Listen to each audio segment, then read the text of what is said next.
আমি কে চলছে লড়াই, চলবে হেফাজত, লড়বে। 4 দফা আদায়ে রাজধানীতে হেফাজতের মহাসমাবেশ, দ্রুত নারী কমিশন বাতিল ও শাপলা চত্বরে গণহত্যার বিচার দাবি, করিডোরের নামে দেশকে যুদ্ধক্ষেত্র না বানানোর আহ্বান। রাষ্ট্র নিয়ে ছিনিমিনি খেলছে সরকার, দ্রুত নির্বাচন দিতেও অনীহা, অভিযোগ বিএনপি নেতা হাফিজের। আগামী ফেব্রুয়ারি থেকে এপ্রিলের মধ্যে ভোটের দাবি জামায়াতের। ঐকমত্য কমিশন কারো প্রতিপক্ষ নয়, জাতীয় সনদ তৈরি লক্ষ্য জানালেন আলী রিয়াজ। অনির্বাচিত সরকারের দীর্ঘমেয়াদে ক্ষমতায় আপত্তি, জাতীয়তাবাদী সমমনা জোটের।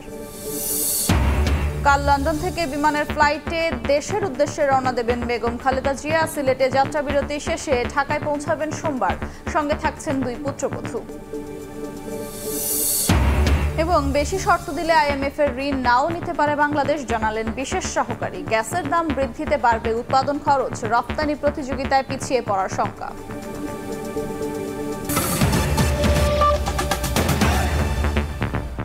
সময় সংবাদের সঙ্গে আছে আমি আফরোজা মৌটুসী। 4 দফা আদায়ে সোহরাওয়ার্দী উদ্যানে হেফাজতের মহাসমাবেশে ঢল নামে জনতার। দ্রুত নারী কমিশন বাতিল ও শাপলা চত্বরে গণহত্যার বিচার দাবি করেন নেতারা। অনুরোধ জানান করিডোরের নামে দেশকে যুদ্ধক্ষেত্র না বানানোর। সমাবেশে বক্তারা আরও বলেন, আওয়ামী লীগ নিষিদ্ধ ও শেখ হাসিনার বিচারই হবে সংস্কারের প্রথম ধাপ। আগামী 23 মে সারা দেশে বিক্ষোভ কর্মসূচি পালন করবে হেফাজতে ইসলাম।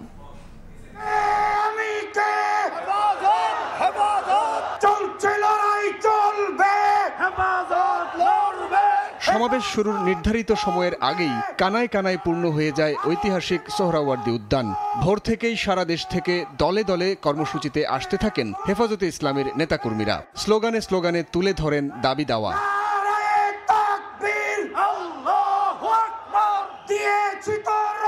নেতারা তাদের বক্তব্যে নারীর ন্যায্য অধিকার প্রতিষ্ঠার আহ্বান জানিয়ে নারী সংস্কার কমিশন বাতিল ও শাপলা চত্বরে গণহত্যার বিচার দাবি করেন।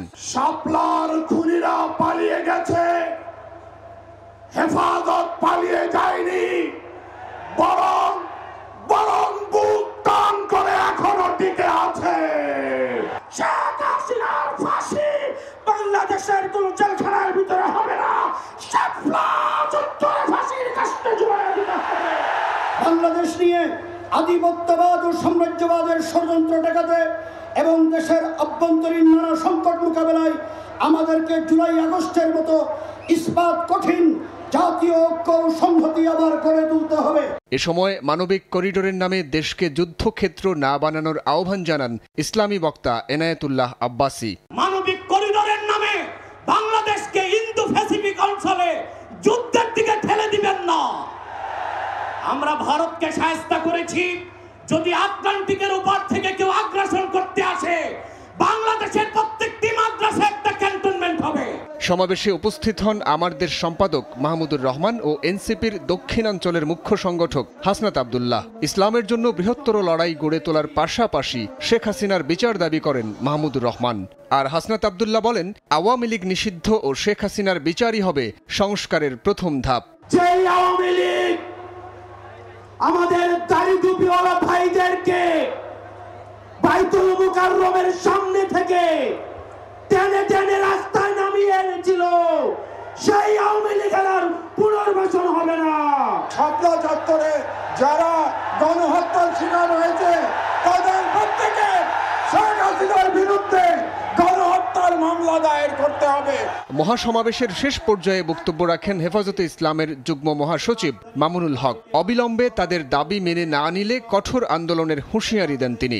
আগামী 2 মাসের মধ্যে যদি হেফাজতে ইসলামের বিরুদ্ধে দায়েরকৃত মামলাগুলো প্রত্যাহার না হয়, হেফাজতে ইসলাম বাংলাদেশ সে মামলা বাতিল করার জন্য যা করতে হয় তাই করবে ইনশাআল্লাহ। নারীর ন্যায্য অধিকার প্রতিষ্ঠায় আগামী 3 মাসের মধ্যে বিভাগীয় সম্মেলন করা হবে। আগামী 23 মে 2024 বাদ জুমা 4 দফা দাবিতে দেশব্যাপী বিক্ষোভ কর্মসূচি পালন করা হবে। নারীদের অসম্মান ও দেশবিরোধী ষড়যন্ত্র মেনে নেওয়া হবে না বলেও সাফ জানান হেফাজত নেতারা। সাইফুল রুদ্র, সময় সংবাদ, ঢাকা। 2013 সালের লং মার্চের পর পেরিয়ে গেছে এক যুগ। সোহরাওয়ার্দী উদ্যানে মহাসমাবেশে এসে শাপলা চত্বরের ভয়াল স্মৃতির কথা জানালেন অনেকেই। নিরপেক্ষ তদন্তের মাধ্যমে হত্যাকাণ্ড ও নির্মমতার বিচারও দাবি করেছেন হেফাজতে ইসলামের নেতাকর্মীরা।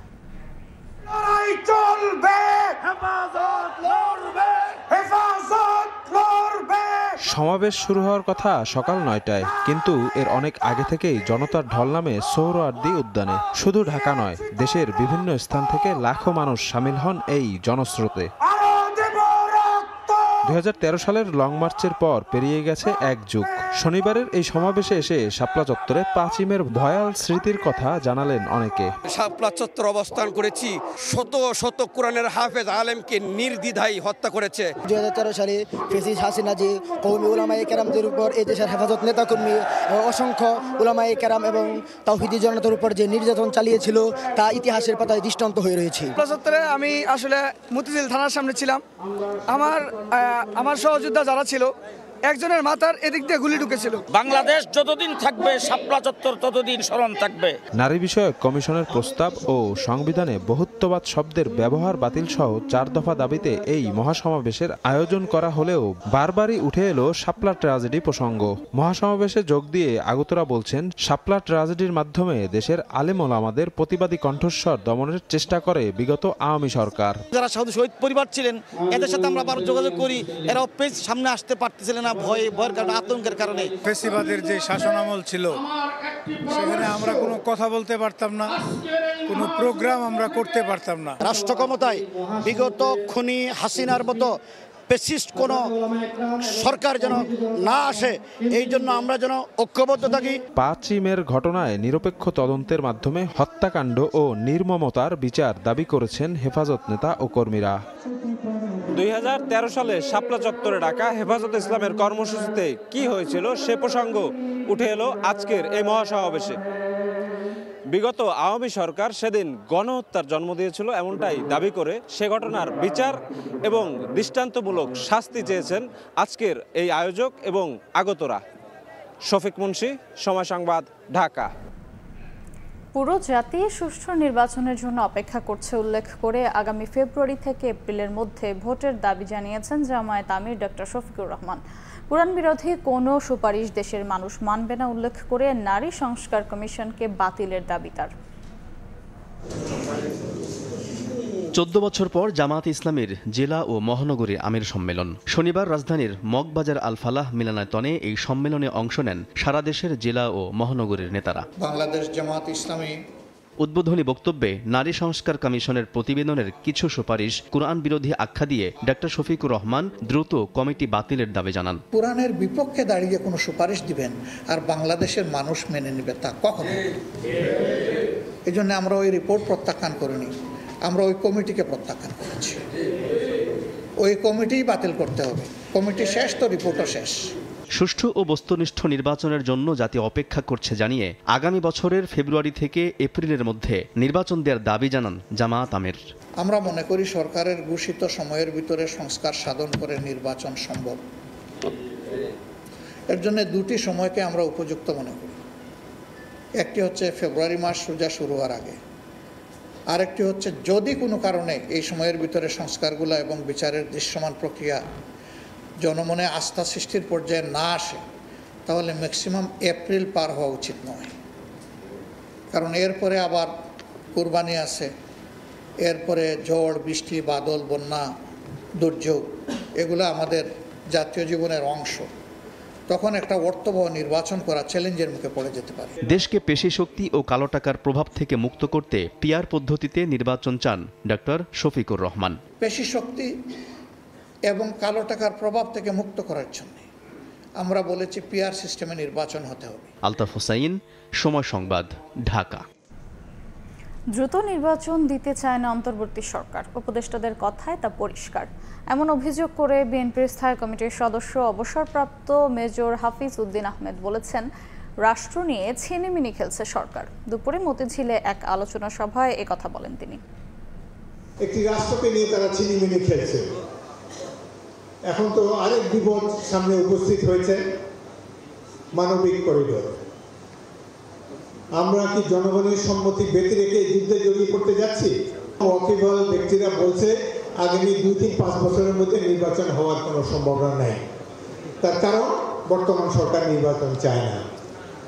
তারা মুখে এটি বলে না, কিন্তু তাদের অঙ্গভঙ্গি, অন্যান্য কথাবার্তায়, উপদেষ্টাদের কথাবার্তায় আমাদের মনে প্রতীতি জন্মেছে যে এরা দেশের গণতন্ত্রকে আবার পূর্ণমাত্রায় বিকশিত হওয়ার সুযোগ দেবে না। রাজনৈতিক দলগুলোর নিজস্ব মতের পাশাপাশি ছাড় দেওয়ার মানসিকতাও থাকতে হবে। সকালে জাতীয়তাবাদী সমমনা জোটের সঙ্গে বৈঠকের আগে কথা বলেন জাতীয় ঐক্যমত্য কমিশনের সহ-সভাপতি। কমিশন কারো প্রতিপক্ষ নয় বলেও উল্লেখ করেন তিনি। পরে জোটের সমন্বয়ক বলেন, অনির্বাচিত সরকারের দীর্ঘমেয়াদে ক্ষমতায় আপত্তি আছে তাদের। রাষ্ট্র সংস্কারের লক্ষ্যে গঠিত সংস্কার কমিশনগুলোর সুপারিশ চূড়ান্ত করতেই রাজনৈতিক দলগুলোর মধ্যে সংলাপ করছে জাতীয় ঐকমত্য কমিশন। এর ধারাবাহিকতায় সকালে জাতীয় সংসদ ভবনের এলডি হলে জাতীয়তাবাদী সমমনা জোটের সঙ্গে সংলাপে বসে কমিশন। সংলাপে সমমনা জোটের নেতৃত্ব দেন সমন্বয়ক ও এনপিপির চেয়ারম্যান ফরিদুজ্জামান ফরহাদ। বৈঠকের শুরুতে কমিশনের সহসভাপতি অধ্যাপক আলী রিয়াজ বলেন, রাজনৈতিক দলগুলোর সব বিষয়ে একমত হওয়া সম্ভব না হলেও রাষ্ট্র গড়ার বিষয়ে একমত হওয়া সম্ভব হবে। জাতীয় স্বার্থে যার যার অবস্থান থেকে যেমন কথা বলবেন, প্রত্যেকটি দল জোট তাদের অবস্থানের কিছুটা ছাড় দিতেও প্রস্তুত থাকবেন। জাতীয় ঐকমত্য কমিশনের কোনো সুনির্দিষ্ট এজেন্ডা নেই। আমাদের লক্ষ্য হচ্ছে একটা ফ্যাসিলিটেটরের ভূমিকা পালন করা। প্রায় 3 ঘন্টা ব্যাপী সংলাপ শেষে সমন্বয়ক ফরিদুজ্জামান ফরহাদ বলেন, স্থানীয় সরকার নির্বাচন নয়, আগে জাতীয় সংসদ নির্বাচন করতে হবে।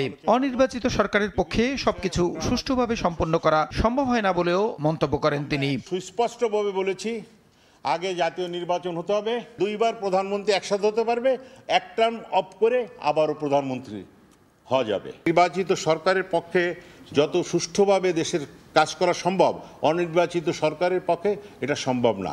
এই যে যেমন মানবিক করিডোরের কথা বলছে, এটা তো দেশের সাথে একটা বৈদেশিক চুক্তি হতে হলে তো নির্বাচিত পার্লামেন্ট সরকার থেকে করতে হবে।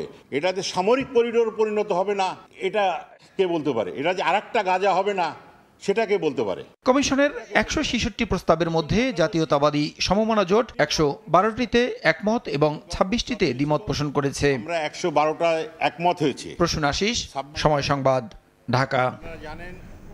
বাংলাদেশের সমাজতান্ত্রিক দল মার্ক্সবাদীর সঙ্গে বৈঠক করছে জাতীয় ঐকমত্য কমিশন। এই মুহূর্তে সংসদ ভবনের এলডি হলে আছেন সহকর্মী হাসান ওয়ালি। সরাসরি যাচ্ছি তার কাছে। বিকেল 3টায় শুরু হয়েছে বাংলাদেশের সমাজতান্ত্রিক দল বাসদ মার্ক্সবাদীর সঙ্গে আজকে আলোচনা করছে জাতীয় ঐকমত্য কমিশন। সংগঠনটির প্রধান সমন্বয়ক মাসুদ রানার নেতৃত্বে অন্যান্য সদস্য যারা রয়েছেন প্রতিনিধি দলে, তারা যোগ দিয়েছেন। এর আগে আজকে সকালে জাতীয়তাবাদী সমমনা দলের সঙ্গে বৈঠক করেছে জাতীয় ঐকমত্য কমিশন।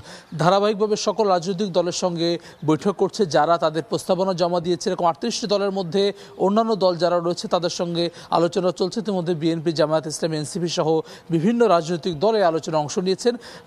মূলত 5টি সংস্কার কমিশন, একেবারে প্রথম ধাপে যে 5টি সংস্কার কমিশন, জনপ্রশাসন, বিচার বিভাগ, এর বাইরে সংবিধান, নির্বাচন, দুদক, এই 5 সংস্কার কমিশনের উপরে যে প্রস্তাবনা সংস্কার কমিশনগুলোর তরফ থেকে এসেছিল, সেটি নিয়ে রাজনৈতিক দলগুলোর যে দ্বিমত রয়েছে, মতভিন্নতা রয়েছে, সেটি নিয়ে আলোচনা চলছে। কিছুক্ষণ আগেও এই বাসদের সঙ্গে আলোচনার শুরুতে জাতীয় ঐকমত্য কমিশনের সহসভাপতি অধ্যাপক আলী রিয়াজ কথা বলেছেন। তিনি পুনরাবৃত্তি করেছেন যে রাজনৈতিক দলগুলো যে ঐক্যের মধ্য দিয়ে তারা ফ্যাসিবাদের পতন ঘটিয়েছে, সেটি যদি অটুট থাকে তাহলে আগামীর বাংলাদেশ বিনির্মাণে যে জুলাই সনদ তারা তৈরি করতে চান, মানুষের মধ্যে যে সংস্কারের আকাঙ্ক্ষা রয়েছে, সব কিছু গণতান্ত্রিক বাংলাদেশের যে আকাঙ্ক্ষা রয়েছে, এ সব কিছু আসলে পূরণ হওয়া সম্ভব যদি সকল রাজনৈতিক দল ঐকমত্যের ভিত্তিতে জুলাই সনদটি তারা তৈরি করার যে আকাঙ্ক্ষা করছেন, স্বপ্ন দেখছেন, সেটি যদি সত্যি হয়। আমরা ধারাবাহিকভাবে সকল রাজনৈতিক দলের সঙ্গে দেখেছি, অন্যান্য রাজনৈতিক দলও কিন্তু আসলে এসেছে, তাদের মতামত জানিয়েছে। এবং যেটি আসলে গুরুত্বপূর্ণ বিষয় যে রাজনৈতিক দল যারা অংশ নিচ্ছেন ঐকমত্য কমিশনের সঙ্গে বৈঠকে, তারা বলছেন যে এর আগে যেসব বিষয়ে তাদের মত ভিন্নতা ছিল, এরকম কিছু বিষয়ে কিন্তু তারা ঐকমত্যে পৌঁছাচ্ছেন। একই সঙ্গে বলছেন যে সকল রাজনৈতিক দল যদি নিজেদের কিছুটা ছাড় দিয়ে তারা যদি একটি ঐকমত্যের জায়গায় আসেন, তাহলে জুলাই সনদ সেটি খুব দ্রুত সময়ের মধ্যে আসলে করা সম্ভব হবে। বাসদ নেতা যারা আসলে আজকে ঐকমত্য কমিশনের বৈঠকে অংশ নিয়েছেন, তারাও কিন্তু আসলে তেমনটি আশাবাদ ব্যক্ত করেছেন। তারা বলছেন আসলে কোনো কিছু আসলে তারা খারিজ করার পক্ষে নন, তারা সকল কিছু আলোচনার মধ্য দিয়ে একটি জায়গায় পৌঁছাতে চান। সরাসরি যুক্ত ছিলাম সংসদ ভবনের এলডি হলে। চিকিৎসা শেষে কাল লন্ডন থেকে বিমানের ফ্লাইটে ঢাকার উদ্দেশ্যে রওনা দেবেন বিএনপি চেয়ারপারসন বেগম খালেদা জিয়া। সোমবার সিলেট হয়ে ঢাকায় ফিরবেন তিনি। লন্ডন থেকে বিস্তারিত শোয়েব কবিরের রিপোর্টে।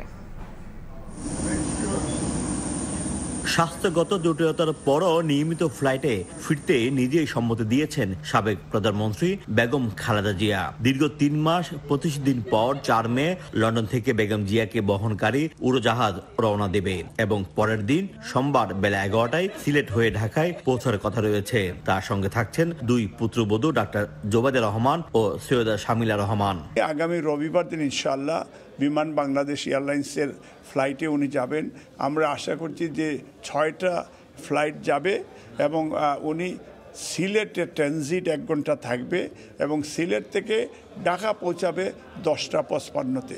যুক্তরাজ্যের বিএনপির পক্ষ থেকে জানানো হয়েছে লন্ডনের হিথ্রো বিমানবন্দরে দলের হাজারো নেতাকর্মী খালেদা জিয়াকে বিদায় জানাতে ইতিমধ্যে প্রস্তুত। তার সঙ্গে দেশে আসছেন যুক্তরাজ্যের বিএনপি সভাপতি ও সাধারণ সম্পাদক। আমরা সুশৃঙ্খলভাবে এয়ারপোর্টে যাব, আমরা সুশৃঙ্খলভাবে দাঁড়িয়ে থাকবো। আমরা মা বেগম খালেদা জিয়ার জন্য দোয়া করব এবং আমরা এখানে বিদায় দেওয়ার জন্য সবাই দাঁড়িয়ে থাকবে এবং ওইখানে সালাম জানাবেন সবাই। উন্নত চিকিৎসার জন্য গত 8 জানুয়ারি লন্ডনে আসেন খালেদা জিয়া। টানা 17 দিন দ্য লন্ডন ক্লিনিকে চিকিৎসা শেষে তিনি ছেলে তারেক রহমানের বাসায় অবস্থান করেন। বিএনপির নেতাকর্মীরা ধারণা করেছিলেন মায়ের সাথে দেশে ফিরবেন তারেক রহমান, তবে রাজনৈতিক নানা সমীকরণের বিবেচনায় এখনই ফিরছেন না তিনি। অন্যদিকে দেশে ফিরে দলের হাল ধরতে সক্রিয় ভূমিকা রাখবেন সাবেক প্রধানমন্ত্রী বেগম খালেদা জিয়া, এমনটাই প্রত্যাশা বিএনপির নেতাকর্মীদের। তবে সবকিছুই নির্ভর করছে তার শারীরিক অবস্থার উপর। শোয়েব কবির, সময় সংবাদ, লন্ডন। সময় সংবাদ আরও থাকছে। ঢাকার পর চট্টগ্রাম থেকে শুরু হচ্ছে হজযাত্রা। প্রথম দিনে 419 যাত্রী নিয়ে সৌদি আরব যাচ্ছে বিমান। মোট 17টি ফ্লাইটে যাবেন 7,000 মুসল্লি।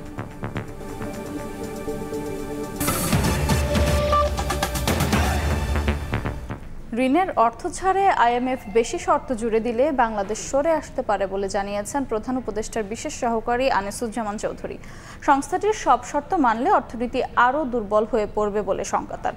সকালে রাজধানীর ফার্মগেটে বাংলাদেশ কৃষি গবেষণা কাউন্সিলে বাজেট বিষয়ক এক সেমিনারে কথা বলেন তিনি। বাংলাদেশকে দেয়া $470 কোটি ঋণের চতুর্থ ও পঞ্চম কিস্তির অর্থ ছাড়ের আগে বাংলাদেশ ঘুরে গেছেন আন্তর্জাতিক মুদ্রা তহবিল IMF এর উচ্চ পর্যায়ের প্রতিনিধি দল। এরপর ওয়াশিংটনে শেষ হয়েছে সংস্থাটির বসন্তকালীন বৈঠক, কিন্তু অর্থ ছাড়ে মেলেনি পরিষ্কার কোনো সংকেত। এমন নানা যুক্তিতর্কের মধ্যেই শনিবার সকালে ফার্মগেটে বাংলাদেশ কৃষি গবেষণা কাউন্সিলে বাজেট বিষয়ক এক সেমিনারে অংশ নিয়ে প্রধান উপদেষ্টার বিশেষ সহকারী ডক্টর আনিসুজ্জামান চৌধুরী জানান, IMF শর্ত বাড়ালে ঋণ নেবে না বাংলাদেশ। আমি যদি ICU থেকে বেরিয়ে আসি তখন ওয়ার্ল্ড ব্যাংক এবং ADB এবং অন্যান্য দাতারা বলে যে না না না ওখানে না থাকলে আমাদের টাকাও দেবো না। আমরা মোটামুটি ওই ধরনের সিদ্ধান্তে আসছি। যদি তারা বেশি চাপাচাপি করে আমরা বলবো যে দরকার নেই।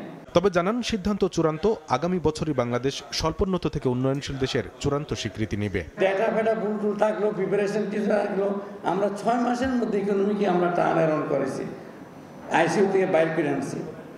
তাহলে আমি এখন ফিরে আসবো কেন? আমি তো উঠে যাওয়ার মতো ক্ষমতা করে ফেলছি। সেমিনারে পোল্ট্রি ফিড তৈরির কাঁচামাল আমদানিতে ভ্যাট শুল্ক কমানোর পাশাপাশি খামারিদের সহজ শর্তে ঋণ ও প্রণোদনা দেওয়ার পরামর্শ দেওয়া হয়। তবে বাজেট বরাদ্দে কৃষিতে সুনির্দিষ্ট প্রবৃদ্ধির কোনো রূপরেখা থাকে না। এই দুর্বলতা কাটানোর তাগিদ দেন কৃষি অর্থনীতিবিদরা। মোট বাজেটের কমপক্ষে 10% কৃষি খাতের জন্য নির্ধারণ করি এবং মোট বাজেটের কমপক্ষে 5% ভর্তুকির জন্য নির্ধারণ করি। আশা করি আমরা যে আগামীতে 4 থেকে 5% হারে কৃষির উৎপাদন বৃদ্ধি করতে চাই, সেটা আমরা করতে পারব। কৃষকের শ্রমে ঘামে ফলানো ফসল সংগ্রহের পর সংরক্ষণ ও বাজার ব্যবস্থাপনার দুর্বলতার কারণে ক্ষতি হয় 40 থেকে 45%। কৃষিকে এগিয়ে নিতে আসছে বাজেটে বিপণন কাঠামো শক্তিশালীকরণে বিশেষ নজর চান কৃষিবিদরা। কামরুল হাসান সবুজ, সময় সংবাদ, ঢাকা। শিল্প খাতে গ্যাসের দাম বাড়ালে উৎপাদন ব্যয় বাড়বে 3 থেকে 5%। এতে রফতানি বাজারে পিছিয়ে পড়ার পাশাপাশি অভ্যন্তরীণ বাজারে অসম প্রতিযোগিতার শঙ্কা উদ্যোক্তাদের। ক্যাবের দাবি, বিইআরসির দুর্নীতি দমন না করে গ্যাসের দাম বাড়ানোর সিদ্ধান্ত বিনিয়োগ ও কর্মসংস্থানকে ঠেলে দেবে কঠিন চাপে। এমএস আরিফিনের রিপোর্ট। নানা প্রতিকূলতা মোকাবিলা করে চলছে দেশের উৎপাদন খাত। বৈশ্বিক নানা ইস্যুতেও যোগ হয় নতুন নতুন চ্যালেঞ্জ। সব বাধা সহজে মোকাবিলায় নিরবিচ্ছিন্ন গ্যাস সরবরাহের কথা বলে 2023 সালের জানুয়ারিতে এক লাফে শিল্প খাতে গ্যাসের দাম বাড়ানো হয় 150 থেকে 180%। এরপর শিল্প উদ্যোক্তাদের পকেট থেকে বাড়তি টাকা গেছে ঠিকই, কিন্তু শিল্পে যায়নি প্রতিশ্রুত গ্যাস। অস্বাভাবিক মূল্য হয়েছে, সেই মূল্যটা আমরা তো বহন করতে পারছি না, আবার আমরা গ্যাসও পাচ্ছি না। এরই মধ্যে গেল 13 এপ্রিল আরেক দফায় শিল্প খাতে নতুন সংযোগের বিপরীতে গ্যাসের দাম 33% বাড়িয়েছে সরকার। আর পুরনো সংযোগের ক্ষেত্রে অনুমোদিত লোড ব্যবহারে গুনতে হবে এই বাড়তি টাকা। কস্টিংটা দুইভাবেই বাড়ছে, একভাবে হচ্ছে আবার গ্যাসের মূল্য বৃদ্ধির কারণে, আরেকটা হচ্ছে না পাওয়ার কারণে। দেশের অর্থনীতির প্রাণ তৈরি পোশাক ও বস্ত্র খাতের উদ্যোক্তাদের হিসাব, এতে তাদের উৎপাদন খরচ বাড়বে 3 থেকে 5%। 33% গ্যাসের দাম বৃদ্ধি করলে আমাদের এটা 5%-এর মধ্যে এফেক্ট পড়বে। কারখানা বেদে কিছুটা কম বেশি হবে। বিশ্ববাজারে যেমন প্রতিযোগিতা সক্ষমতা হারাবে রপ্তানিমুখী শিল্প, তেমনি এক এক কারখানায় গ্যাসের দাম একই রকম হওয়ায় দেশের বাজার দখলে দেখা দেবে অরাজকতা, এমন শঙ্কাও তাদের।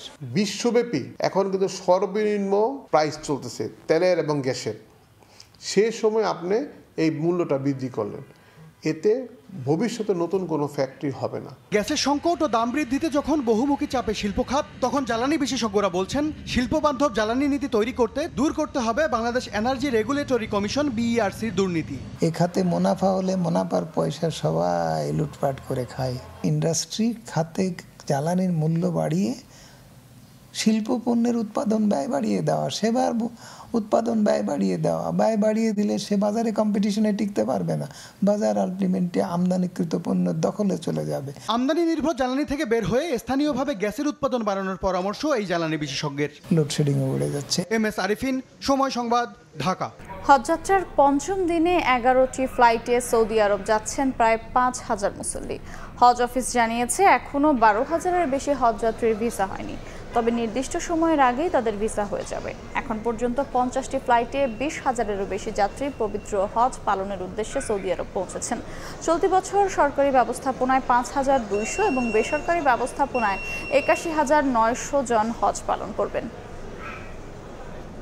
ভিসার তথ্য পেয়েছি, সেখানে আমাদের মাত্র 12,535টি ভিসা এখন পর্যন্ত প্রিন্ট অবস্থায় আসেনি। এগুলোর মধ্যে কিছুটা অনেকগুলো প্রায় অ্যারাউন্ড 8,000, প্রায় 8,000-এর মতো ভিসা যেগুলো আসলে নতুন আবেদনের প্রেক্ষিতে নিউ অ্যাপ্লিকেশন হিসাবে আছে, এবং বাকিগুলোর অধিকাংশই আন্ডার প্রসেসের অবস্থায় আছে। গত 4 দিনের ফ্লাইটে যে সমস্ত হজযাত্রী ভিসার কারণে যেতে পারেনি, এর মধ্যে অনেকগুলো ভিসা সরকারি মাধ্যমে এবং বেসরকারি মাধ্যমে অনেকগুলো ভিসা ইতিমধ্যেই হয়ে গেছে। এদিকে চট্টগ্রাম থেকে শুরু হচ্ছে হজযাত্রা। 419 যাত্রী নিয়ে কিছুক্ষণ পর সৌদি আরবের উদ্দেশ্যে ছেড়ে যাচ্ছে প্রথম ফ্লাইট। হজ ফ্লাইটের আনুষ্ঠানিক উদ্বোধন করেছেন city mayor doctor Shahadat Hossain. এবার 17টি ফ্লাইটে করে মোট 7,000 যাত্রী যাবেন চট্টগ্রাম থেকে। গতবার গিয়েছিলেন 8,000-এর বেশি। এই মুহূর্তে শাহ আমানত বিমানবন্দরে আছেন রিপোর্টার শফিকুল আলম, সরাসরি যাচ্ছি তার কাছে। আর মাত্র 10 মিনিট পর কিন্তু 419 জন হজ যাত্রী নিয়ে চট্টগ্রাম থেকে প্রথম হজ ফ্লাইটটি মদিনার উদ্দেশ্যে যাত্রা শুরু করবেন। কিছুক্ষণ আগে কিন্তু হাজিরা এই রুমের মধ্যে ছিল 419 জন। তারা কিন্তু এই মুহূর্তে আমার ডানে যে বিমান রয়েছে সেই বিমানে উঠেছে। আমরা একটু যদি বিমানটি একটু দেখানোর চেষ্টা করি, সেই বিমানটি কিন্তু পাশে রয়েছে বাংলাদেশ বিমানের ফ্লাইটটি।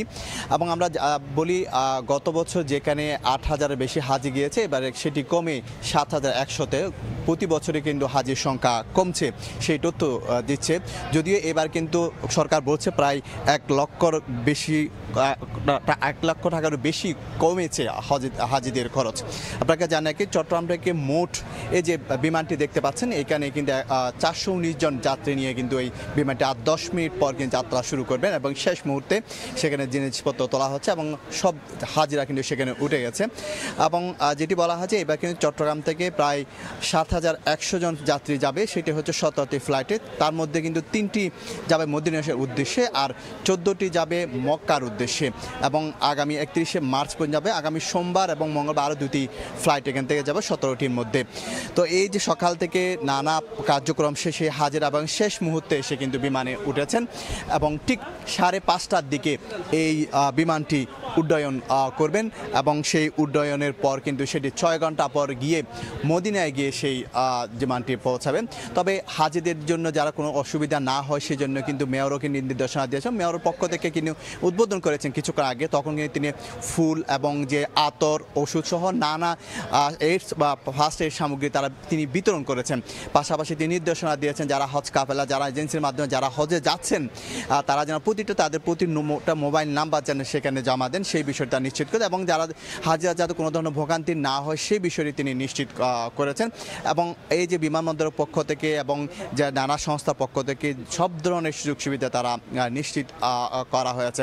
তো সব কিছু মিলিয়ে যেটি বলা যায়, আর 5 মিনিট পরে কিন্তু 419 জন যাত্রী নিয়ে কিন্তু এই মদিনার উদ্দেশ্যে চট্টগ্রাম থেকে হজ ফ্লাইট যাত্রা শুরু করবে বাংলাদেশ বিমানে।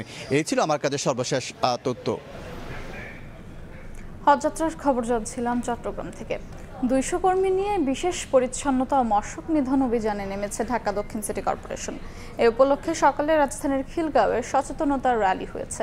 কোনো গাফিলতির অভিযোগ থাকলে তা হটলাইন, ফেসবুক সহ বিভিন্ন মাধ্যমে সিটি কর্পোরেশনকে জানাতে নগরবাসীর প্রতি অনুরোধ জানান প্রশাসক। বলেন, মশা নিয়ন্ত্রণে কেবল সিটি কর্পোরেশন নয়, এগিয়ে আসতে হবে নাগরিকদেরও। কখনো ডেঙ্গুর প্রাদুর্ভাব, কখনো বা কিউলেক্সের উপদ্রব। রাজধানীতে মৌসুমের বেশিরভাগ সময়ই নাগরিক যন্ত্রণার বড় কারণ মশা। আর এই কীট নিয়ন্ত্রণে সিটি কর্পোরেশনের উদ্যোগ নিয়েও রয়েছে বিস্তর অভিযোগ। সামনেই বর্ষা মৌসুম, মশার প্রজনন নিয়ে তাই বাড়ছে শঙ্কা। এই অবস্থায় শনিবার সকালে রাজধানীর খিলগাঁওয়ে 200 জন মশক ও পরিচ্ছন্নতা কর্মী নিয়ে বিশেষ পরিচ্ছন্নতা ও মশক নিধন কার্যক্রম চালায় ঢাকা দক্ষিণ সিটি কর্পোরেশন। একই সঙ্গে নগরবাসীর মধ্যে সচেতনতা তৈরিতে র্যালির আয়োজন করা হয়। বিশেষ এই কার্যক্রমে অংশ নিয়ে ঢাকা দক্ষিণ সিটি কর্পোরেশনের প্রশাসক জানান, মশক নিধনের পুরো কার্যক্রমই রাখা হচ্ছে নজরদারিতে। আমাদের তরফে আমাদের কার্যক্রম কিন্তু অব্যাহত আছে, আমাদের কোনো গাফেলাতি নেই। প্রত্যেকটা এলাকাতে, প্রত্যেকটা ওয়ার্ডে আমাদের একজন করে কনজারভেন্সি ইন্সপেক্টর আছে। আমাদের অফিসে একটি মনিটরিং সেল আছে, সেখান থেকে আমরা কিন্তু স্ক্রিনে দেখতে পারি কে কোথায় কাজ করতেছে বা করতেছে না। কাজে সবকিছু আমাদের পর্যবেক্ষণে আছে। মশক নিধনে শুধু সিটি কর্পোরেশন নয়, নগরবাসীকেও এগিয়ে আসার আহ্বান ডিএসসিসি প্রশাসকের। কার্যক্রম নিয়ে অভিযোগ থাকলে তা জানাতেও অনুরোধ করেন তিনি। আমাদের কমপ্লেন করার অনেকগুলো জায়গা আছে। আমাদের একটা হটলাইন আছে, এটা 724। আমাদের মনিটরিং সেন্টার আছে সেখানে, এবং আমাদের একটি ফেসবুক পেজ আছে, সেই পেজে ঢুকেও আপনারা অভিযোগ দায়ের করতে পারবেন।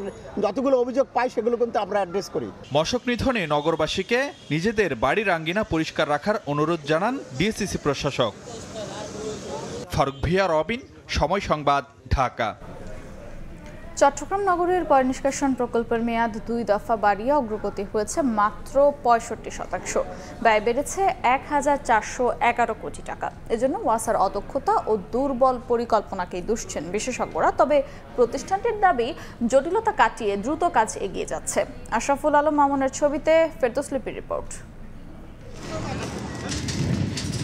চট্টগ্রামের হালি শহরে সাগর তীর ঘেঁষে চলছে ওয়াসার পয়ঃনিষ্কাশন মহাপরিকল্পনার বিশাল কর্মযজ্ঞ। 163 একর জায়গা জুড়ে নির্মিত হচ্ছে কেন্দ্রীয় ট্রিটমেন্ট প্লান্ট। প্রকল্পের আওতায় স্থাপন হবে মোট 200 কিলোমিটার পাইপলাইন, 15টি পাম্প স্টেশন এবং 144 কিলোমিটার সার্ভিস লাইন। শুরুতে প্রকল্পের ব্যয় ছিল 3,808 কোটি 58 লাখ টাকা। 2 দফা মেয়াদ বাড়ানোর পর বর্তমানে ব্যয় বেড়ে দাঁড়িয়েছে প্রায় 5,219 কোটি টাকা। এবছরের জুনের মধ্যে কাজ শেষ করার কথা থাকলেও গত 3 বছরে অগ্রগতি মাত্র 65%। মূল যে অবকাঠামোগুলো ওগুলো দৃশ্যমান। এখন আমরা যে কাজগুলো করছি সেগুলো হচ্ছে আমাদের কিছু ট্রান্সমিশন লাইন আছে, ছোট লাইনের পরে বড় লাইন হচ্ছে যেটার পিছনে মানুষ ভিতর দিয়ে মানুষ দৌড়াইতে পারবে, ওই রকম লাইনে এটা আমাদের প্রজেক্টে যাবে। এই কাজগুলো মোটামুটি সব মিলে 65% অগ্রগতি। এই মাস্টার প্ল্যানের অধীনে পুরো চট্টগ্রাম নগরীকে 6টি ক্যাচমেন্টে ভাগ করা হয়েছে। প্রথম ক্যাচমেন্টের কাজ শুরু হয় 2022 সালের জানুয়ারিতে। প্রথম ক্যাচমেন্টের কাজ শেষ হলে প্রায় 20 লাখ মানুষ আধুনিক স্যানিটাইজেশনের ব্যবস্থার আওতায় আসবে। প্রকল্পে মোট 180 কিলোমিটার অগভীর এবং 20 কিলোমিটার গভীর পাইপলাইন বসবে। এ পর্যন্ত বসানো হয়েছে 90 কিলোমিটার। তবে পুরো নগরীকে স্যানিটেশন ব্যবস্থায় আনতে সময় লাগবে 2035 সাল পর্যন্ত। আমাদের টার্গেট হচ্ছে 2035 সাল নাগাদ আমরা প্রথম ফেজগুলিকে কমপ্লিট করে ফেলব, কিন্তু আমাদের আলটিমেট টার্গেট হচ্ছে 2070 সাল।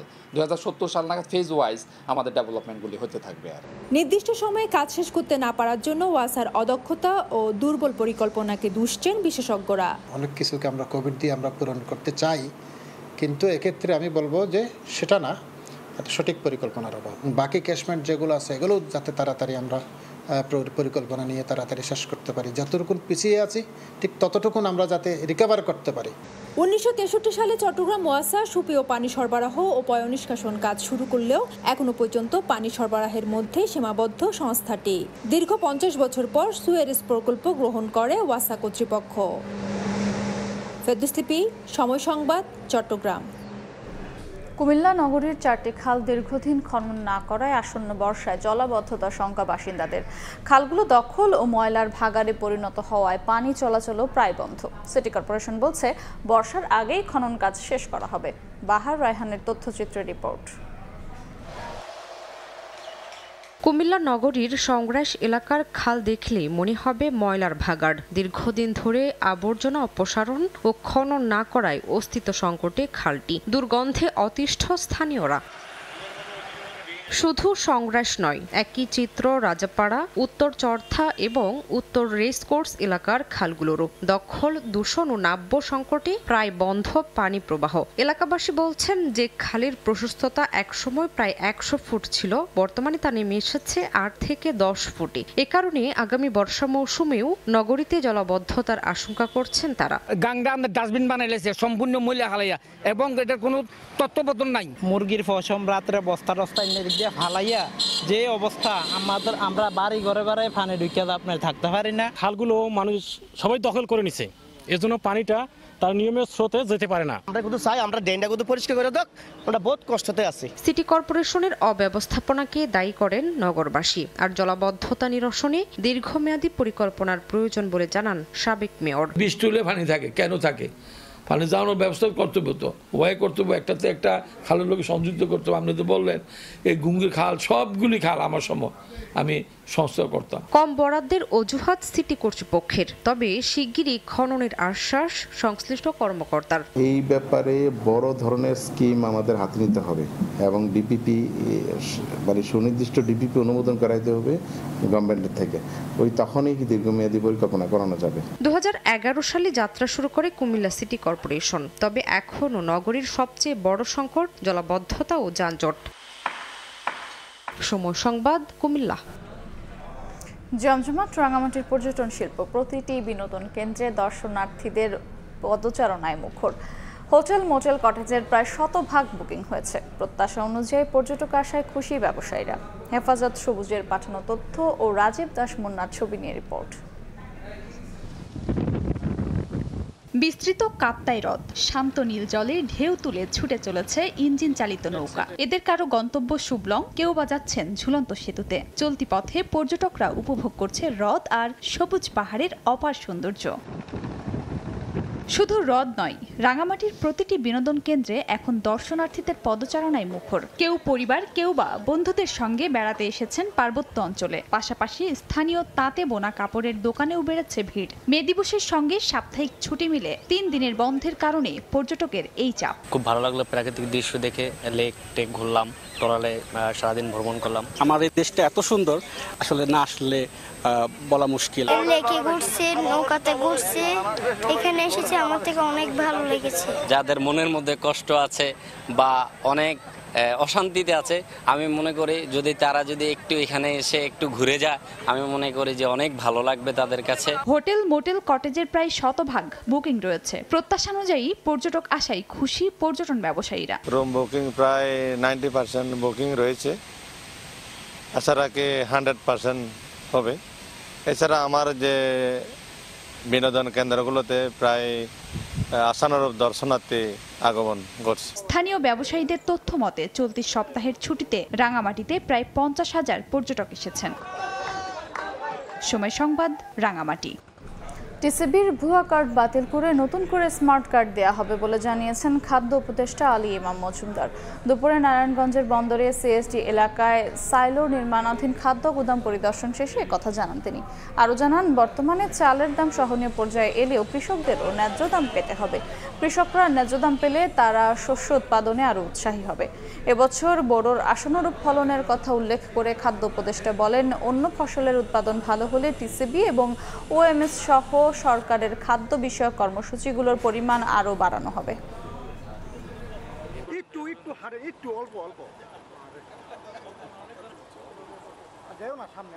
টিসিবির বর্তমানে বাণিজ্য মন্ত্রণালয়ের যিনি মাননীয় উপদেষ্টা আছেন, তিনি এখানে প্রচুর ভুয়া কার্ড ছিল, এগুলিকে বাতিল করে আবার নতুন স্মার্ট কার্ড দেওয়ার ব্যবস্থা করেছেন। বড় উৎপাদন হয়েছে, এতে করে আমরা ভালো একটা মজুদ গড়ে তুলতে পারবো।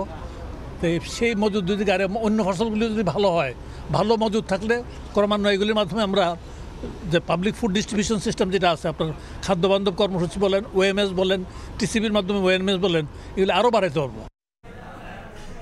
রোহিঙ্গা ক্যাম্পের বর্জ্যে কক্সবাজারের শত শত একর আবাদি জমি চাষাবাদের অযোগ্য হয়ে পড়েছে। গত 8 বছরে উখিয়া ও টেকনাফের বহু নদী খাল পরিণত হয়েছে ড্রেনে। বিষাক্ত পানিতে নষ্ট হচ্ছে ফসল। এজন্য ক্যাম্পের বর্জ্যের সুষ্ঠু ব্যবস্থাপনার দাবি স্থানীয়দের। তবে সবার সহযোগিতায় ব্যবস্থা নেওয়ার আশ্বাস বন ও পরিবেশ বিষয়ক উপদেষ্টার। মোহাম্মদ ফরাজের ছবিতে সুজাউদ্দিন রুবেলের রিপোর্ট। কক্সবাজারের উখিয়ার পশ্চিম বালুখালী রোহিঙ্গা ক্যাম্পের পাশেই 20 একর জমির মালিক স্থানীয় কৃষক গফুরুল্লাহ ও ফরিদ আলম। একসময় এ জমিতে 3 ধরনের ধান ও সবজি চাষ হতো, কিন্তু গত 8 বছর ধরে রোহিঙ্গা ক্যাম্পের বর্জ্যে অযোগ্য হয়ে পড়েছে জমিতে চাষাবাদ। একইভাবে তেলিপাড়ার উখিয়ার ঘাট এলাকায় খালে মাছ ধরে জীবিকা নির্বাহ করতেন স্থানীয় জেলেরা। এমনকি খালের পানি ব্যবহার করা হতো সেচের জন্য। রোহিঙ্গাদের বর্জ্যে এই খাল এখন পরিণত হয়েছে ড্রেনে। রিফিউজি আসার পর থেকে এই জমিগুলো কোনোভাবে আমরা চাষ করতে পারিনি। কৃষি বিভাগ বলছে, রোহিঙ্গাদের বর্জ্যের কারণে প্রতি বছর কক্সবাজারের উখিয়া ও টেকনাফে কমছে কৃষি জমির পরিমাণ। একই সঙ্গে উৎপাদন কমেছে খাদ্যশস্যের। অনেক দাতা সংস্থা এখানে কাজ করে, তাদেরকে এইসব বিষয় নিয়ে গুরুত্ব সহকারে দেখে এই যে বর্জ্য ব্যবস্থাপনা কিভাবে করা যায় এবং ক্যাম্প থেকে বর্জ্যগুলো কিভাবে তাদের নিয়ন্ত্রণে রেখে বর্জ্য ব্যবস্থাপনার মাধ্যমে যাতে কোনোভাবেই স্থানীয়দের কৃষি জমিতে না আসে। আলটিমেটলি আমাদের যে পরিবেশ বন্ধু যে সমস্ত জীববৈচিত্র্যগুলো ছিল সেগুলো তো নষ্ট হচ্ছে এবং এটা ইমিডিয়েটলি উদ্যোগ নেওয়া উচিত সরকারের। সবার সমন্বয়ে ক্যাম্পের বর্জ্য ব্যবস্থাপনার সমাধানের আশ্বাস পরিবেশ, বন ও জলবায়ু পরিবর্তন মন্ত্রণালয়ের উপদেষ্টার। ক্যাম্পে যারা যে সমস্ত এনজিওরা কাজ করে, সরকারি প্রতিষ্ঠানগুলো কাজ করে, তাদের সাথে কথা বলে এটার একটা সমাধান দেওয়ার চেষ্টা করব। এলাকাবাসীর তথ্য মতে রোহিঙ্গা ক্যাম্পের বর্জ্যের কারণে উখিয়া ও টেকনাফের 1000-এর বেশি কৃষক ক্ষতিগ্রস্ত, অথচ এখনও তাদের কোনো সহায়তা দেয়নি কোনো কর্তৃপক্ষ। চতুর্মুখী সংকটে পর্যটন নগরী কক্সবাজার রোহিঙ্গাদের অবস্থানের কারণে বিপর্যয় ঘটছে প্রাকৃতিক পরিবেশের। বর্জ্যের কারণে নষ্ট হচ্ছে স্থানীয়দের কৃষিজমি, একই সঙ্গে দূষিত হচ্ছে নদী ও সাগর। উখিয়ার কুতুপালং ক্যাম্প থেকে সুজাউদ্দিন রুবেল, সময় সংবাদ, কক্সবাজার। খেলার খবর। আত্মপ্রকাশ করল বাংলাদেশ জেলা ও বিভাগীয় ক্রীড়া সংগঠক অ্যাসোসিয়েশন। বিগত স্বৈরাচার সরকারের সময় নির্যাতিত ও নিপীড়িত ক্রীড়া সংগঠকদের নিয়েই শুরু হলো এই সংস্থার পথ চলা। বিসিবি, বাফুফি সহ দেশের সব ক্রীড়া সংস্থাগুলোকে রাজনীতিমুক্ত রাখার পাশাপাশি যোগ্য ব্যক্তিদের দায়িত্ব নেওয়ার আহ্বান জানান ক্রীড়া সংগঠক ও ব্যক্তিত্বরা। অনুষ্ঠানে ঘোষণা করা হয় নতুন সংগঠনের অ্যাডহক কমিটিও।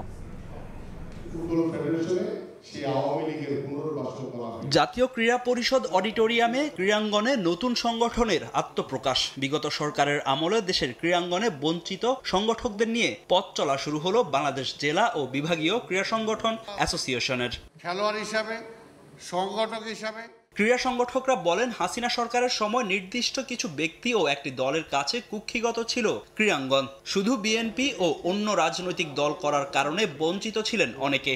অবসরের আগে ক্রীড়াবিদদের রাজনীতিতে যুক্ত না হওয়ার আহ্বান জানান অনুষ্ঠানের প্রধান অতিথি সাবেক ফুটবলার ও বিএনপির স্থায়ী কমিটির সদস্য মেজর অবসরপ্রাপ্ত হাফিজ উদ্দিন আহমেদ। সাকিব আল হাসান আমার বাসায় এসেছিল একদিন, কথাবার্তা বললাম। এক ফাঁকে তাকে একটা উপদেশ দিয়েছি যেটি সে গ্রহণ না করে বিপদে পড়েছে। তাকে আমি বলেছি, যা করো না করো আওয়ামী লীগ কোনোদিন করবো না। নতুন সংগঠনের কাছে দেশের ক্রীড়াঙ্গনকে রাজনীতি মুক্ত রাখার আহ্বান জাতীয় দলের সাবজয়ী সাবেক গোলরক্ষক আমিনুল হকের। আর বাংলাদেশ ক্রিকেট বোর্ডে যোগ্য ও অভিজ্ঞ ব্যক্তিদের দেখতে চান জাতীয় দলের সাবেক অধিনায়ক তামিম ইকবাল খান। আমরা ক্রীড়াঙ্গনকে দলীয়করণ কখনোই করব না, আমরা কোনো রাজনীতিকরণ করব না। যারা যোগ্য ক্রিকেট বোর্ডকে রিপ্রেজেন্ট করার জন্য, যাদের বেসিক ক্রিকেটিং আইডিয়াস আছে, যাদের একটা স্বপ্ন আছে যে আমি বাংলাদেশ ক্রিকেটকে এই জায়গায় নিয়ে যেতে চাই, আমি এটাই রিকোয়েস্ট করব যে তাদেরকেই সিলেক্ট করা হোক। অনুষ্ঠান শেষে ঘোষণা করা হয় সংগঠনটির অ্যাডহক কমিটি। দ্রুতই বিভাগীয় কমিটি গঠন সহ পর্যায়ক্রমে জেলা ও উপজেলা পর্যায়ে ছড়িয়ে দেওয়া হবে সংগঠনটির কার্যক্রম। ফাহিম ইসলাম, সময় সংবাদ, ঢাকা। এ পর্যায়ে শীর্ষ সংবাদগুলো জানিয়ে দিচ্ছি আরেকবার। তুমি কে আমি কে, চলছে লড়াই চলবে, হেফাজত লড়বে। 4 দফা আদায়ে রাজধানীতে হেফাজতের মহাসমাবেশ, দ্রুত নারী কমিশন বাতিল ও শাপলা চত্বরে গণহত্যার বিচার দাবি, করিডোরের নামে দেশকে যুদ্ধক্ষেত্র না বানানোর আহ্বান। রাষ্ট্র নিয়ে ছিনিমিনি খেলছে সরকার, দ্রুত নির্বাচন দিতেও অনীহা, অভিযোগ বিএনপি নেতা হাফিজের। আগামী ফেব্রুয়ারি থেকে এপ্রিলের মধ্যে ভোটের দাবি জামায়াতের। এবং কাল লন্ডন থেকে বিমানের ফ্লাইটে দেশের উদ্দেশ্যে রওনা দেবেন বেগম খালেদা জিয়া। সিলেটে যাত্রা বিরতি শেষে ঢাকায় পৌঁছাবেন সোমবার, সঙ্গে থাকছেন 2 পুত্রবধূ।